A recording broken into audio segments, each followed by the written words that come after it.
and Bender. Hi, Ann, can you hear me? I can now. Excellent. So, everybody, welcome to the show. Like I said, this is the podcast section of My Darkest Hour. Ann is my guest tonight. We've talked to her in the past, doing a couple different things, which I find is fascinating in the paranormal. She is a psychic medium as well. For those who are watching on the teleprompter below, I have the link to benderparanormal.com so you guys can go ahead and educate yourselves, find out a little bit more about Ann and what her family does. And I think it's great that the whole family is involved. And that is a giant cat. That thing is huge. This is a small one. I mean, I don't know if it's the camera, but that is like the biggest cat I have ever seen. Oh, he's Was the it baby. 40 pounds? 40 pounds? No, the other one's 25. He's only 20. 20 is a big cat. Because, you know, and this is what I'm saying that. I used to have big cats. You know those moments where you're hanging out in the living room, when you're laying down, you're finally falling asleep, and when cats want attention, they demand attention. They jump right on you. And I had a friend who had a Mancoon, which is a giant cat, like 25 pounds, and I'd sleep, and this thing would just jump on me. It was like getting hit in the chest with a cannonball. So they're very dangerous animals to have. Anyway, yeah, thanks for joining us. I know we've been talking a little bit this week about some events that we're trying to do and coming up with. But for those who didn't watch the last time you're on the show, can you go ahead and describe a little bit about your background and how you got involved into the paranormal?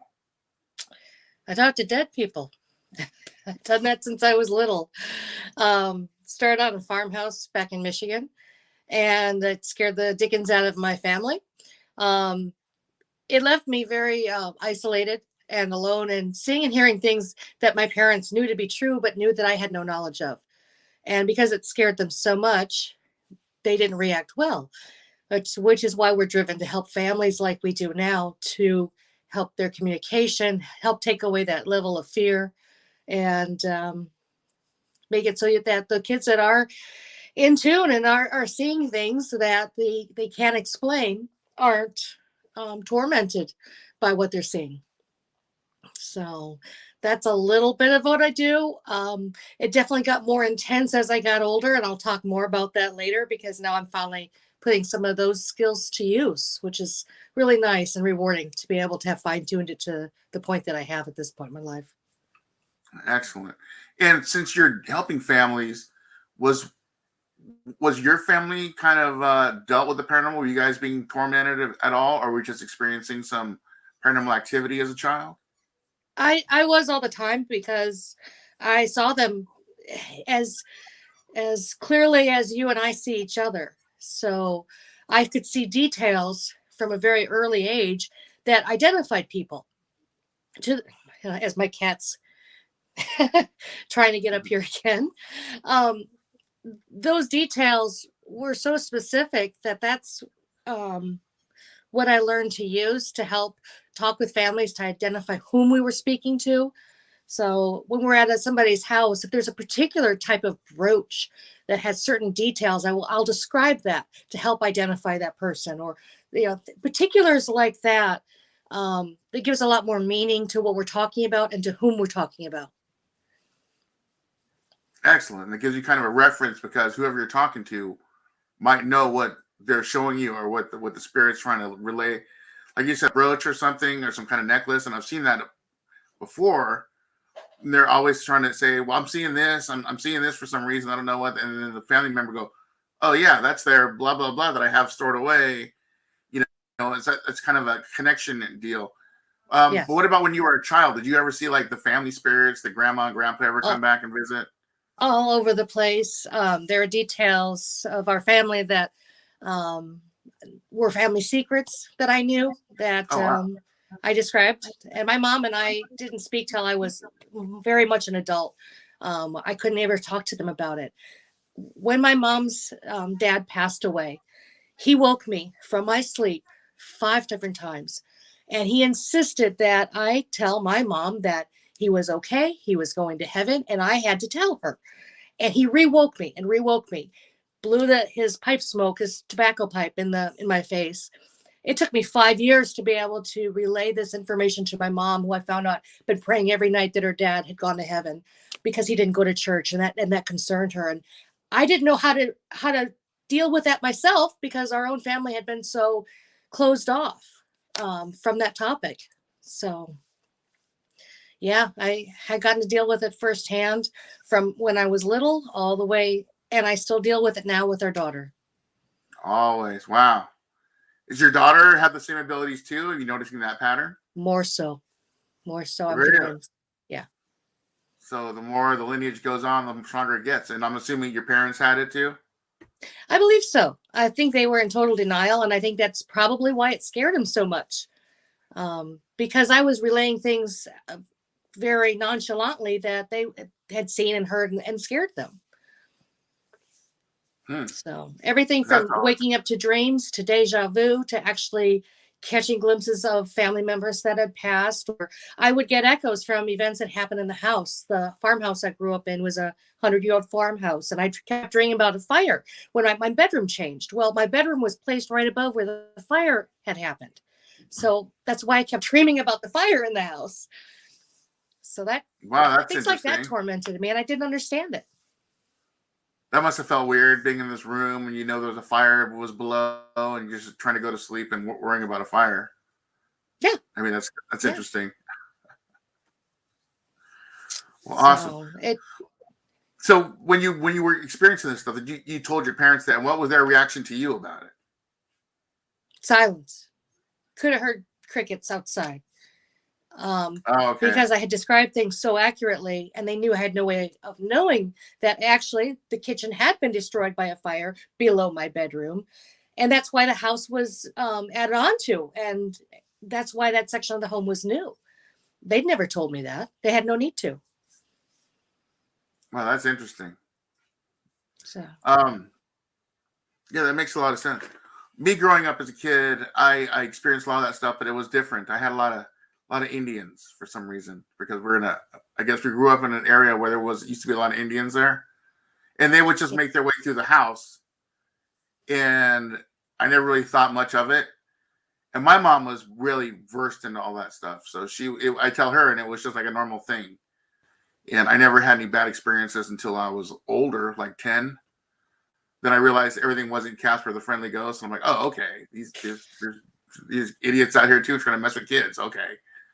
And I thought that was interesting, So that's cool. So when you started you're realizing you had these gifts and talents, which you've always had your whole life.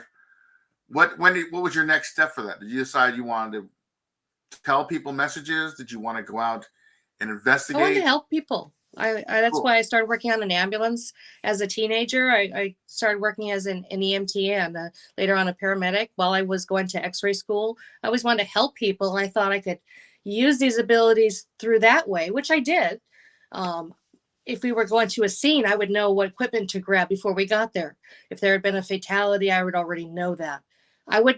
They used it as a game because they would decide where we were going to eat to get closest to the accident so we could sit down and eat the longest. And I would be accurate within about 5 minutes of the call for the night that we would be up for around that lunchtime. Wow. They'd ask, hey, Ann, are we going to get any sleep tonight? I'd be like, nope, don't even bother. We plan accordingly. And it got to be, at first it was kind of scary for my partners, but I worked with the same people. And so it got to be a weird normal that we would just make a joke of it and still use it. I mean, there's times where I know become on a scene with a kid or something really bad. And I already know because of the spirit of them would already be there with me in the ambulance as I was going up to the scene. And here you're trying to focus on who you can save and assessing the scene. And you got that, going on next to you, makes for awkward moments. So you get really used to thinking on the fly and dealing with gruesome accidents. And when people do show you in their death picture, it's not shocking because I worked on the ambulance for so long. That's a sad part of my normal. Yeah, that is. I mean, you know that they're passing on and going on to a different place, hopefully a better place. But it's still, the loss and dealing with that kind of stuff and picking up on those energies. That's got to be a lot of work and heavy on you, because if you're at a site and someone's passing, that energy kind of bursts out, and anybody who's sensitive to that energy is going to pick up on all those vibrations and all that emotion. Absolutely. Yeah. Wow. Well, can you tell us about maybe one of the stories that you experienced that when somebody was passing, and how it felt for you? Probably the most prominent one is a motorcycle accident in the middle of the night that we came up to the scene, and the person was still awake and talking.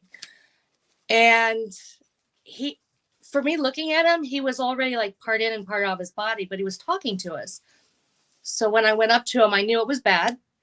And then we do a head to toe. We put our hands on their head, and my hands just molded to his head because his skull was broken in so many pieces. Oh, wow. How sad. So I could tell he wasn't going to be with his body much longer. And that went into how much information can I get while he's still talking to me? And what can we establish now, because he's not going to be talking for long, so that we can make this whole passing as smooth as possible. It's very sad.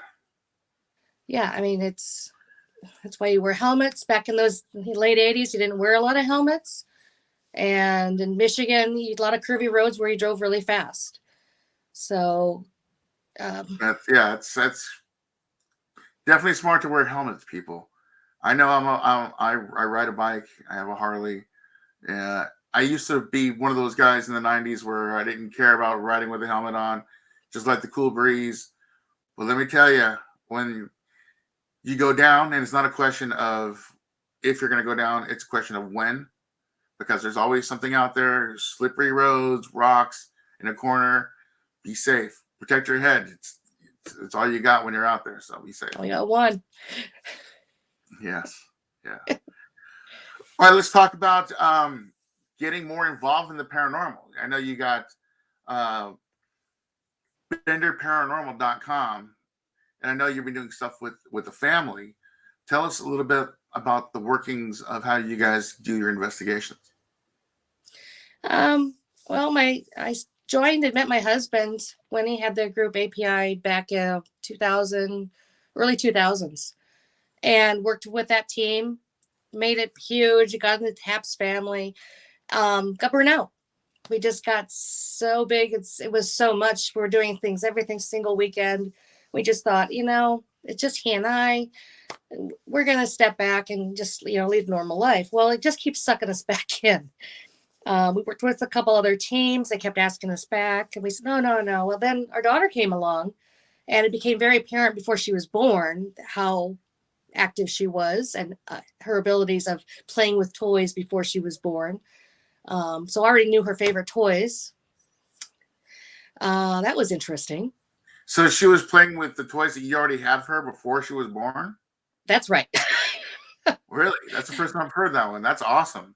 It was interesting. I didn't realize the amount of mental abilities that an infant in utero at 3 months long gestation had.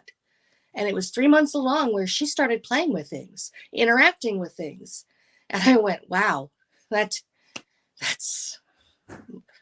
blew my mind. So we reformed the Bender Paranormal. I've always been driven to it since I lived in Spokane, Washington. And that was where I was having all these dreams every time Robert Yates Jr. was killing his victims. I was dreaming through the victim's eyes every time he murdered. So I knew where the bodies were, and every time he killed. And he actually in the end, he lived 2 blocks from my house. And I had seen him on many occasions driving by in both vehicles. How scary is that? I mean, couple blocks away, you see the guy, you probably shopping at the same store as him. I mean, he was creepy. You never know. He was creepy. I mean, I'll never forget looking at his eyes on one particular occasion. This is before I had the power cut to my house, and some weird things happened. That's where I ended up doing a travel assignment just to step away from the area for a while, because I knew there were things that I knew, but I didn't know to what extent. And what I did is I started driving to the areas where he was dumping the bodies, and he had noticed this. I know he had noticed this because we locked eyes one day, and that's when I had my power cord snipped to the house, and all these things happened. And you think it But was him that snipped your power? I do. I honestly do. Wow. There were details that I gave that didn't come out till years and years later that I knew because I had seen the scene through the woman's eyes. So I knew how he was killing. I knew details of what he was doing. And I just didn't know the who. I didn't know that it was that close or who. I simply knew when it was happening. And that was the start of me figuring out really where my gifts were with noticing details, noticing artifacts, and taking note of, just like when I surveyed the scene when you're on the ambulance, I started surveying the scene when this woman was running through these particular fields. The areas were specific enough where I could find the areas easily. And that was where he left his victims. How scary is that? So when you would see through the eyes of the victims, what kind of things would they show you? Or were you just their last moments? The fear, the terror, the running, everything that they're thinking of, and all they're thinking is, I want to live. I want to live.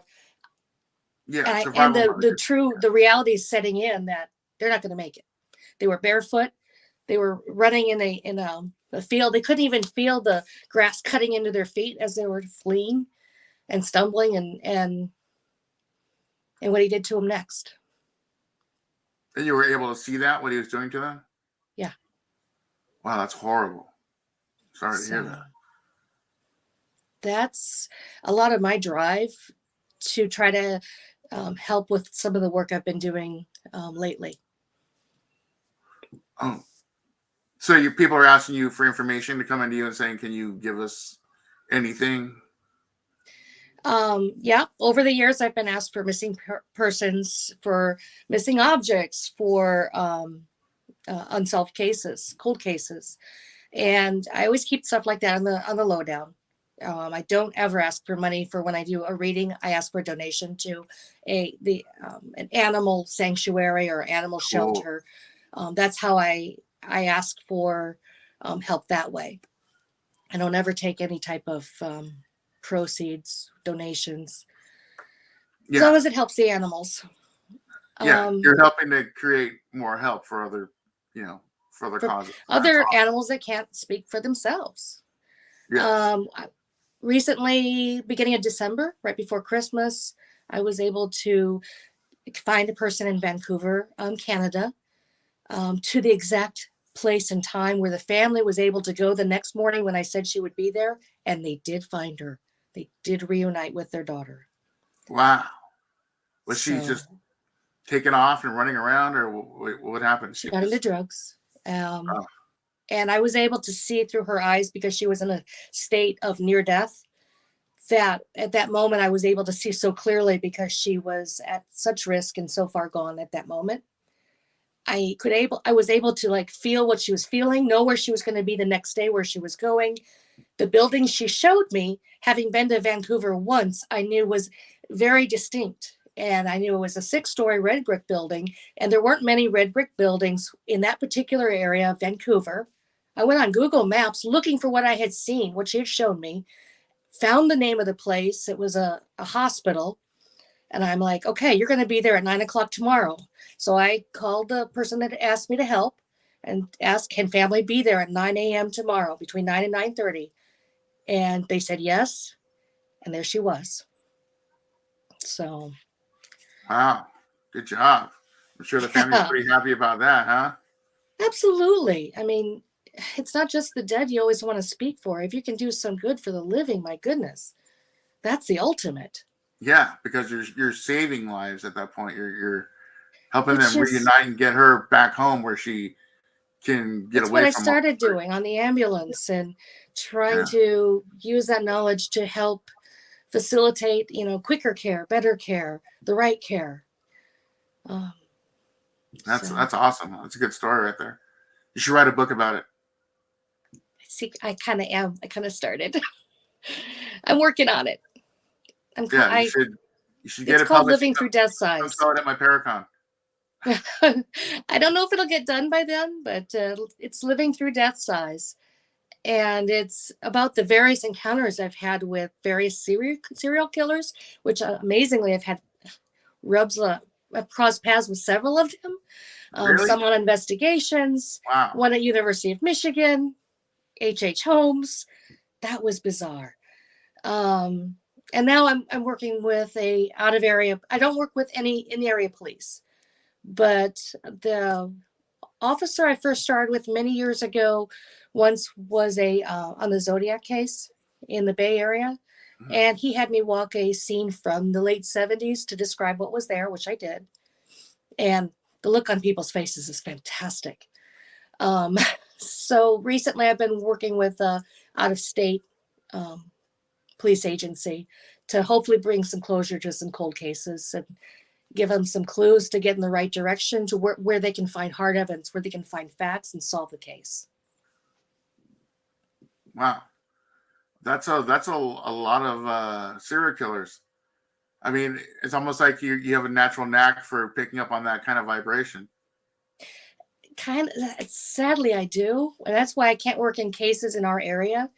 In fact, the desk that I was working with the other officer on, I told him the fourth one down is a serial killer in Sacramento. You already know who he is. I can't work on that one. That one's off limits, it's too close to home. And he goes, "Yep, you're right. We'll shelve that one and we'll deal with that one later." I said, "Thank you." Awesome. So, Yeah, the Zodiac killer, that was a huge one, unresolved, and he's been all over the place. And he wasn't even really trying to hide much. He well, was been down to our area. He's been to Ventura. He was sitting in a courthouse when they were yep. trying to go over some of the cases, a trial thing up there. And he was sitting in the back taking notes and was writing all about it. Hmm. Yeah. Yeah, Wow. they didn't know so much in the late 70s and the early 80s. There's just, I mean, just volumes of things they didn't know. And that's why these killers got away with so much back then. And they learned from each other. They wrote books on each other. There's one that I encountered in this area, eye to eye. And I will always believe that specifically D'Angelo is not the only rapist, that there was a second because I met the other one, and it's the one with the bright blue eyes. And he does live in this area, and he's still free. He got away with it because he didn't leave any DNA. D'Angelo wasn't smart enough, he left the DNA. And they lived in close proximity of each other, within blocks of each other, which is Wow. really unusual. That is interesting. But So when he introduced himself. I asked, "Sir, what do you do for a living?" I'm the original EAR. And not knowing what the EAR was back then, I go, "Ear? What's that?" And I saw the look on his face change, and he was just irate. He went from a stoic look to just fuming. Then I had realized, I hit a nerve. This is something to this.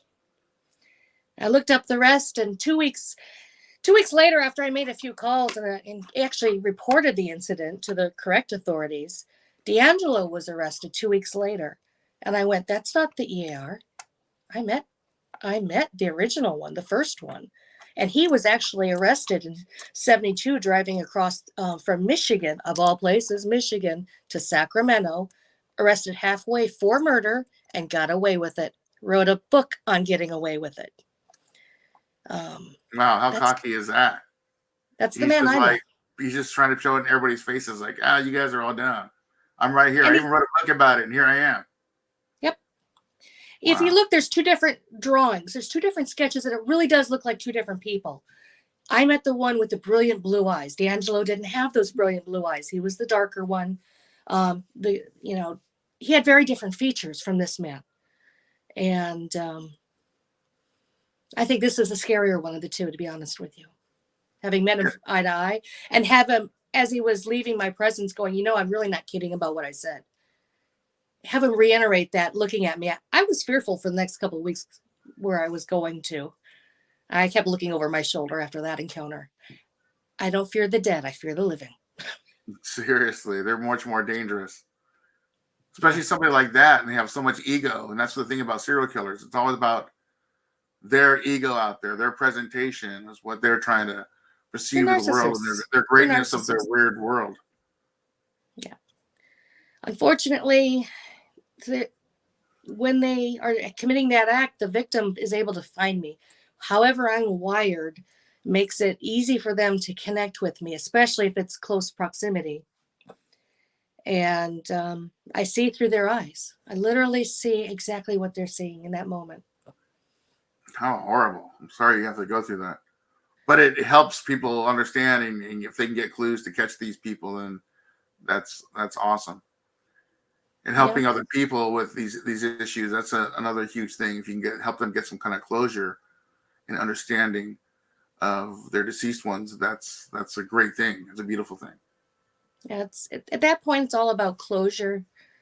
And most often on these cold cases, the perpetrators are so old, they've gotten away with this their whole life. So even if they go to prison at that point in time, it's like they're like, I got to live my life. They're still cocky as they were in the beginning. Wow, how sad. Very small-minded, lonely people. So what about now? What about with the investigation stuff you do? I know you do a little bit of that stuff still, but what about for just the regular people who are trying to get answers? Oh, anybody is in that same boat. It doesn't have to be a situation of death and murder. And it can be, somebody's just gone to work and they're feeling uneasy in a particular location, or they're having things happen that they can't explain. The biggest thing that draws us to help is when kids are afraid, families are afraid, and they don't understand why. That fear it perpetrates a greater fear, lack of communication, that the family dynamics tend to fall apart. And if we can head that off before it becomes, where people are looking to divorce or leave, um, that's what really drives us to help people, especially the kids, because they don't understand. To a 2-year-old, a ghost with a child that sees clearly looks the same as your eye.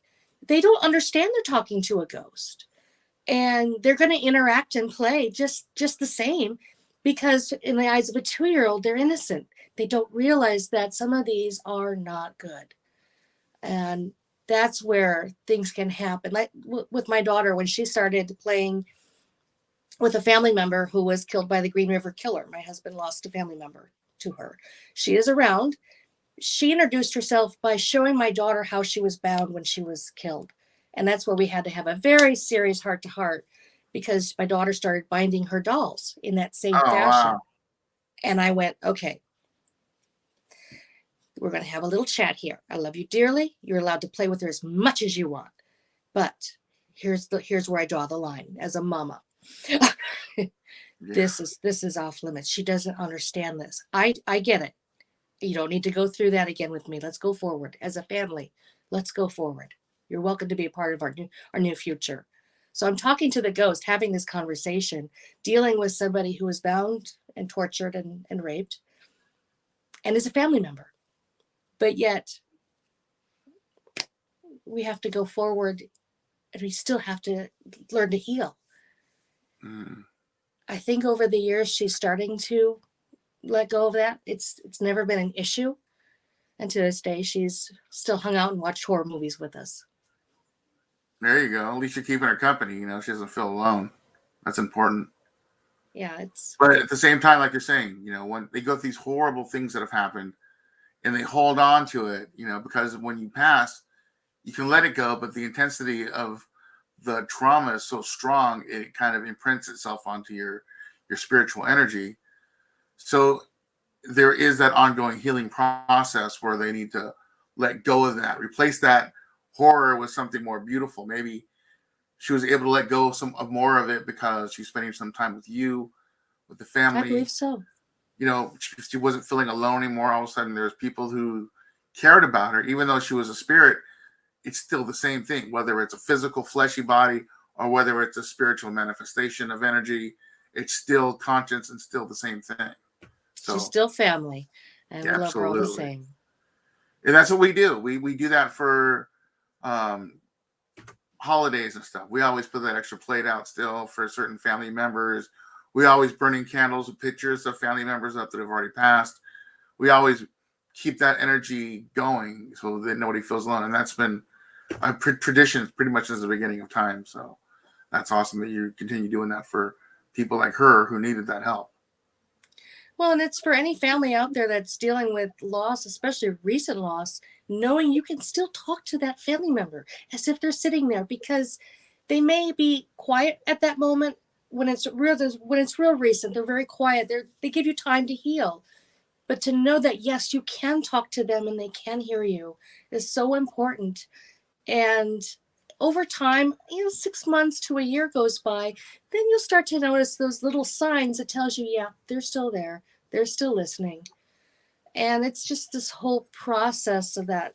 There's so much recent loss with COVID and with what we're dealing with right now, that the demand's been very high for what I do.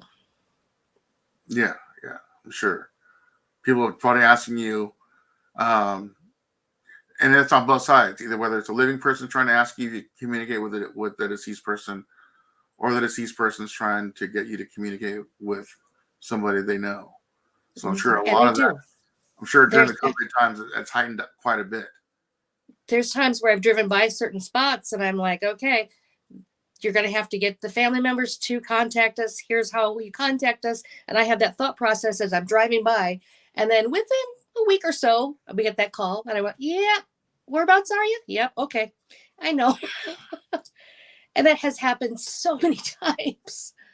But I still have that, that process. I often will talk with the ones on the other side asking for help before the family reaches out for help. I guide them and let them know, here, this is how you reach out to us. This is how we can help you. And sometimes it's as simple as a message to let them know that they loved them, that they didn't hate them. Simple things like that are so important for them to make sure that family really believes and knows in their hearts that that's the intent there. Excellent. What about your daughter? I know you said she was talking with one spirit, the one girl who was tortured. But did she come to you randomly with other spiritual friends that she's talking to? Well, Uncle Dan, my husband's uncle who mentored him back, he was the last shaman for the Chippewa Cree up in Montana. And he's actually the last shaman mentored for that tribe. They have other shaman there, but none that were mentored by Uncle Dan. Uncle Dan is always within the family. He has given me over the years a great deal of information from early on to let me know it's him. He's always there. He is always with Allie. So I really don't ever worry at all. Between that and the blessings my husband does for the house, our family is a very fantastic blend of all religions. And we respect everybody's choice of religion, be it none, be it everything, be it, it's that person's choice. And that's a very delicate topic for some. But we go into every investigation with that respect, with that help from Uncle Dan, and the knowledge that we've already been dealing with to help that family along. So I kind of went at that answer really roundabout. I hope you followed that. Yeah, I totally get it, and I'm pretty sure everybody listening is gonna get that. Okay. Well, that's good. At least you know you got those family members out there that are protecting your family. They're still with you, keeping an eye on things, and you're so tuned in with them. They can say, "Hey, watch out for that dude. That guy's kind of weird. Stay away from that guy." Pretty much. And they'll let you know. The great thing, though, with family members interacting with the living, we've had a couple investigations where we've actually been able to save lives. In that the one family was the mother was brushing against the daughter's face and getting her to open up the window. Had she not done that, they would have died of carbon monoxide. The house had a carbon monoxide leak in it. It was a very small place. And I actually was getting a headache, and to the point where we actually called the fire department. They had to evacuate that night on the investigation. Investigation was stopped early because of the carbon monoxide leak found. Had we not come out that night, the fire department said any night, had they not opened the windows, it was lethal levels. And they had 2 small children in the house. Another one was a gas leak where, had we not come out that night, they were going to light a new pilot light in the basement. And the family had been experiencing all this weird, unexplained things ever since this new furnace came in. We found the gas leak that they were going to light the next day. Had they set a light, any type of flame down there, there were 2 different leaks, and that thing would have gone up like a Roman candle and been on the local news. But it was both cases where family members were not really haunting the place. They were simply getting that family's attention. Hey, you're going to die if you don't do something here. And we came in and said, oh, okay, the debunkers agree with the sensitives. We have a real problem here. But it's not the haunting, it's something physical, and here's what it is. And take that next step to call PG&E on that case. So scary. Good thing they didn't light that fire. Literally, it was that the next day they were going to light that match, and they didn't know. They'd been living in it so long. They were told it was capped. They hadn't given it a second thought. There's a lot more to that house, but yeah, that's scary. See, saving lives, that's an important thing. Hey, lives come first. Yeah, absolutely. I choose life. Can you tell us maybe about, if you can, maybe the most intense case that you remember doing? Intense as far as activity-wise? Yeah, stuff that you really had to dig deep into and had to put a lot of work into. That was probably one of the biggest cases. As far as intensity-wise, would be Waverly Hills Sanitarium during the early morning hours. Tell us about that. Oh my God, the activity there's off the hook, overwhelmingly so. We did 2 nights of investigation. The first with Todd Sheets and the other one with Taps, and we literally drove up to these gates. If you've never been there, you drive up this road. It was raining, so it's pouring rain. And guess who they have to get out of the car and open up the gates? And these big, tall gates with gargoyles in the far distance, and the headlights are shining on the pouring rain and showing the gates. And I get out of the car to open it up, and I look back at the blinding lights and going, well, I'm never coming back from this horror movie. And that's how pretty much began. what it's like. There's a lot of things going on there, and the energy is just so much. You can get, it's almost like an undertow, kind of pulls you in and throws you around a little bit if you don't watch it. In spending time with Tina, as an X-ray tech, she took me to that particular part, which is very intense. And I started to walk the X-ray maze that used to be there, and I walk into a wall. And I had started walking where the original maze was. So Tina laughed and told me what I had done, because I tend to walk where there didn't used to be walls, because I was walking the path that was. I could still smell the glutaraldehyde on the walls, which is a chemical that they used back in the day for X-rays. And then after a while, then Tina could as well. She said, what is that chemical smell? I said, that's glutaraldehyde. And so they really spoke to me on a whole other level there. And because of that, it was way more intense. The death tunnel being the most intense, and the feeling of my husband and I were alone in the death tunnel, and he had to leave. That's the first time I've seen him be in a spot where he had to get out. Wow. It literally felt like it was just drawing us down and down and down and down. It was pretty intense off the hook. Every bit of the building, from the little boy that was rolling around the ball to a man in a green shirt that we saw roaming around upstairs. You name it, every corner. It's so intense, so active. Wow, that sounds amazing. And to experience all that in one location, that's fantastic. Yeah, it's that way to this day. It hasn't changed. Well, now they're going to make senior apartments there, which I think it's a horrible idea. I can't see how that's a good idea on any level. Yeah, That's yeah. and then you get these elderly people who are already seeing things anyway, and who knows what they're who are them, what are they talking to? I mean, that's going to be pretty intense. Yes, bar none. Just crazy. That one Yeah, blows my mind. I see that out where I'm at. They turned our local insane asylum into college dorms and stuff, which is like, oh really? Mm.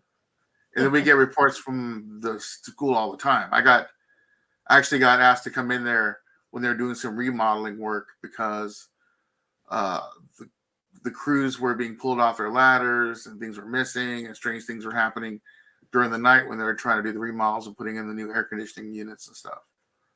So it's Yeah. pretty, they could dress it up and paint a different color all they want, but the things are still going to remain the same.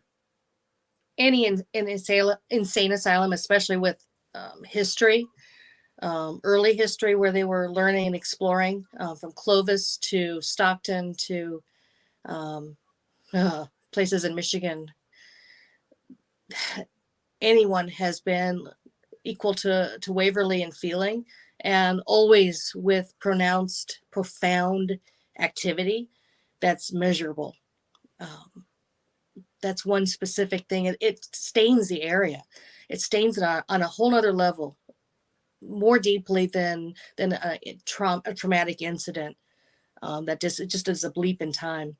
Um, any type of insane asylum where people live, breathe, tortured day after day, and it stains it on another level, like the traumas of war, like you see at Gettysburg or Vicksburg, where you still have soldiers with the residual hauntings. You also have the hospitals where they were given care, where you have things that go on that are sometimes combination, both intelligent and residual hauntings.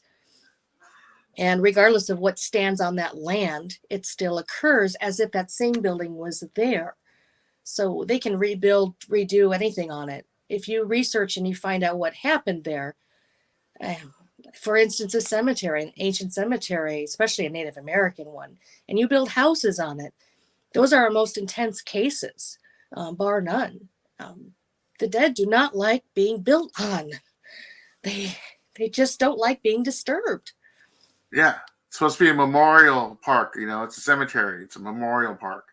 Supposed to have that spot there so the family can come visit, pay tribute to them, honor their memory.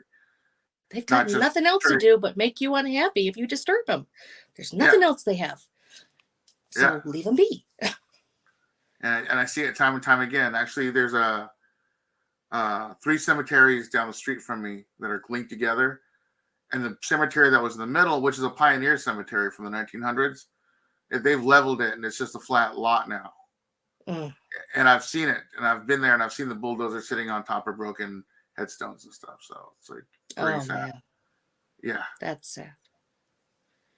Not a good idea. Haven't they seen the movie? I mean, come on. Yeah. Which movie? Pick one. Yeah, all of them.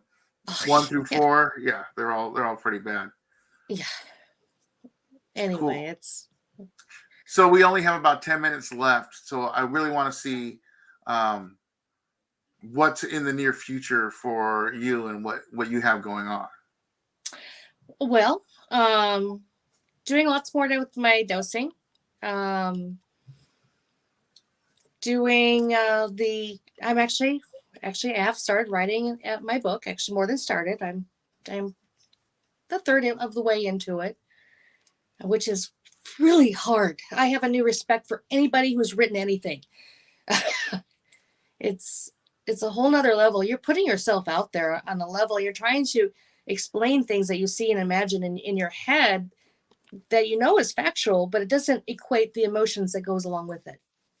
And putting that into simple words, 2-dimensional words, and these are 4-dimensional feelings.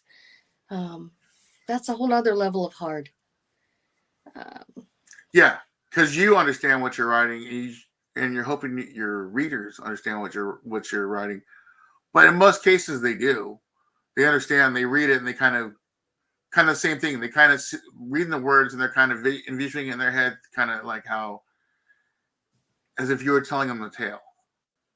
So I'm sure they pick up on that energy and go, oh, wow, that's interesting. That's strange. How does she do that? You know, that kind of stuff.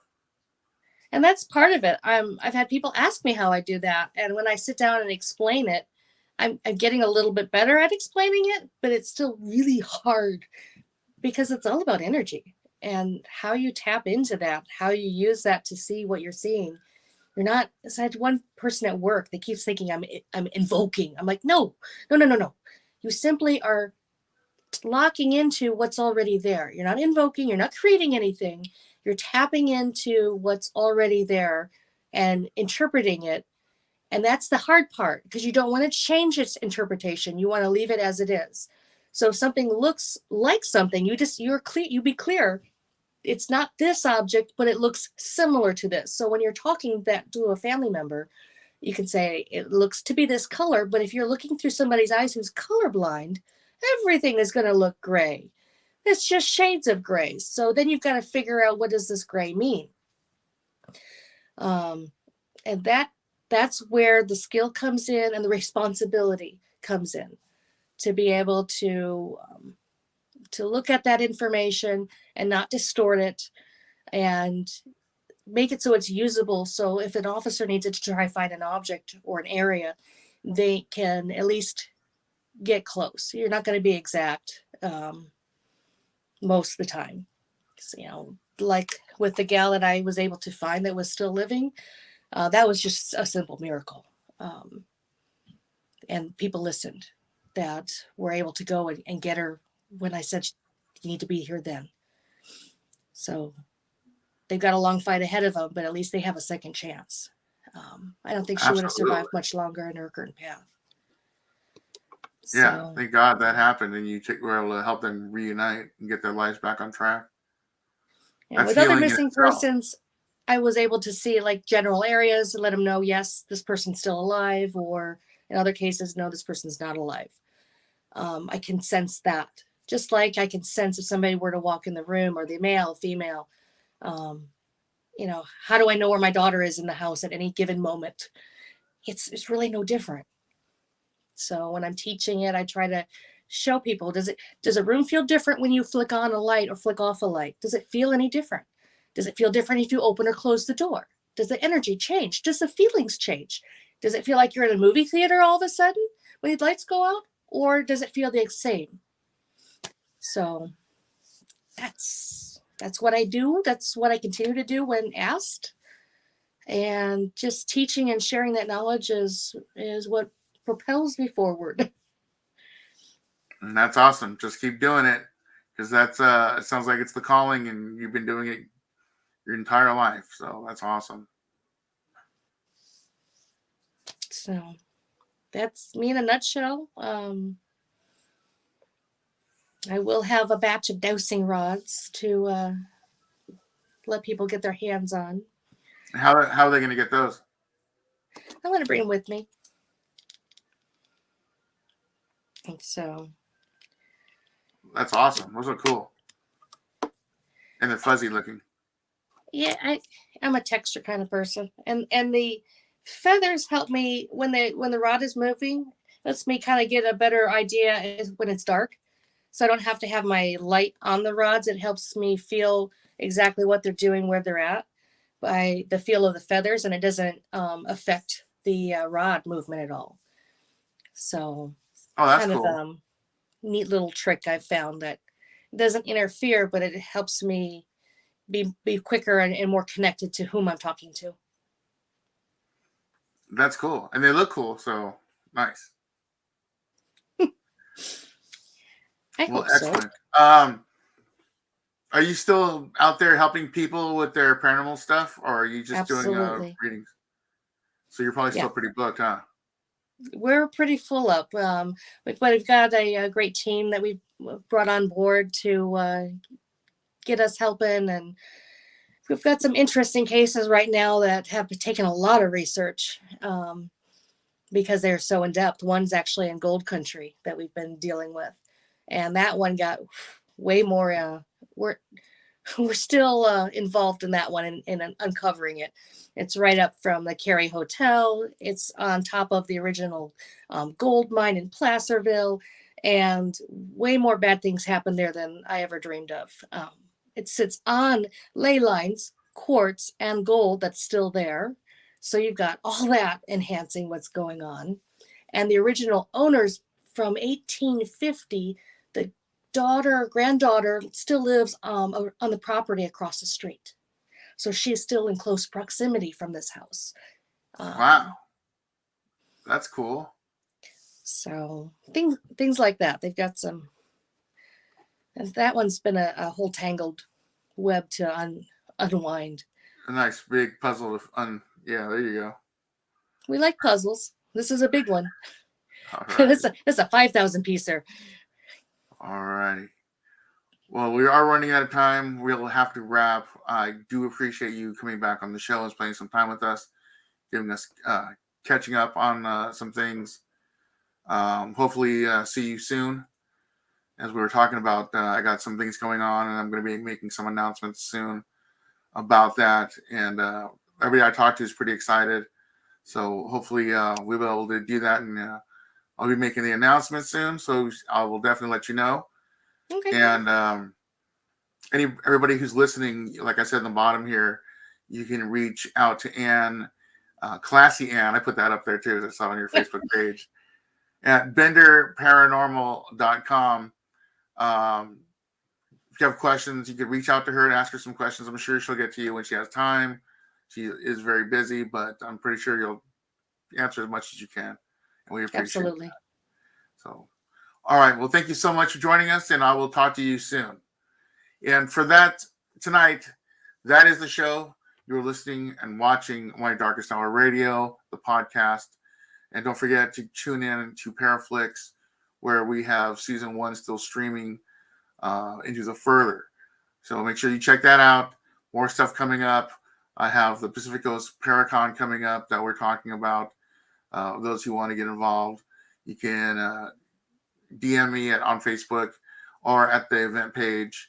And as we go closer and closer, every single week, I'll be giving you guys updates on what's happening, because there's a lot of things happening with this every single day, and I'm just excited about it, and I hope you guys will too. It's going to be probably one of the best Paracons on the West Coast, because we haven't had any for a while because everyone's been locked down. So this is really a great chance for those who've seen the Ventura Theater on episode 1 of My Darkest Hours Into the Further. This is the chance, because nobody besides me has ever really been investigated there. And this will be giving other people who've heard of it and want to see it a chance to really get in there and investigate for themselves. So with that being said, that's going to be it for tonight's show on My Darkest Hour. I want to say thank you to my guests, Ann Bender, and everybody at Bender Paranormal. And we will see you guys next time. In the meantime, if you're going to go out there doing some investigative work, please investigate safely. And we'll see you guys next time right here on My Darkest Hour. Good night.